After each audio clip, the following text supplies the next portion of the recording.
Welcome to our viewers here in Ottawa and all across the globe. Victoria McDermott here alongside Evan Sheargold. Tonight, Royal Canadian Mounted Police Detachment suffer harsh criticism. Discriminatory actions by those of our federal police force lay foundation for several impending lawsuits.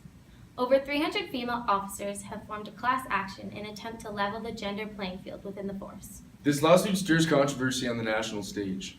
Is our internal protection system responsible for decades of discrimination? Several cases support the alleged wrongdoings of the RCMP. Our Vancouver correspondent, David Gregory Sands II, joins us tonight with a detailed explanation of the events surrounding the legal battle between the RCMP and many of its own female officers. Thank you, Evan. I'm here in Vancouver, just outside the Supreme Court, and as you can see, there are hundreds of women here to show their support and seek justice for the discrimination that they have experienced through their time with the Royal Canadian Mounted Police. I spent over 2 years with the RCMP doing census chores right from my first day on the job. You know what the first thing they said to me was? They said, "We don't think women should be in the force, especially French-speaking ones." That was 19 years ago, and their attitude hasn't changed much. Among Janet Merlot's claims are that a supervising officer would routinely position a naked female doll next to his desk, and on several occasions would ask Merlot to stand next to the doll. She says the supervising corporal was never punished. All these women are here in hopes of justice over alleged gender discrimination, bullying, and harassment with a potential class action lawsuit. Earlier today, I had the chance to speak with the lawyer championing the case. Good afternoon. My name is Dave, and I'm here with Mr. Klein. Thank you for speaking with us today. Not a problem. I view this as an important issue. Can you tell us about the case and how you're going to approach it in court? Well, you see, these women, they share an unfortunate common bond. They were subjected to systematic harassment, bullying, and discrimination over a long period of time. The bond they share is the consequence of that treatment. I just find it amazing that so many women have come forward and can relate to this issue. How are you going to present the case?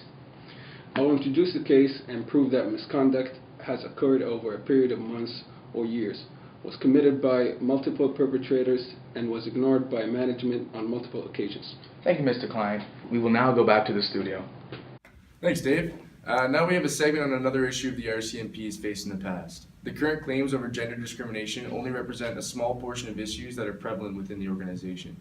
They have also faced issues in regards to the treatment of Aboriginal people both within the RCMP and externally. In addition to the growing number of women joining the list of plaintiffs in the class action lawsuit against the RCMP, the first Aboriginal woman has come forward. She says that the combination of being a woman and being a racial minority was the double jeopardy and resulted in her mistreatment and discrimination. We were the ones out there to serve and protect, and that's what I did. But where was my protection? The RCMP eat their own. Hudson was the first Aboriginal female officer when she joined in 1979. She became a poster girl for the RCMP as the force began making a move to include more minorities in its ranks. Problem was, she says, many men in the force were not ready to have women among them.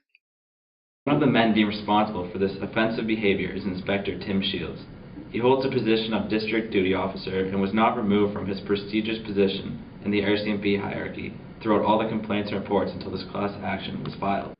Is this really the way the RCMP chooses to present itself? Is this truly the best way to deal with such serious claims? The alleged actions of this man are so detrimental to the well-being of women and racial minorities in the force that we hope they are able to come up with an efficient way to deal with these issues. Although she is the first to come forward, she is not the only one.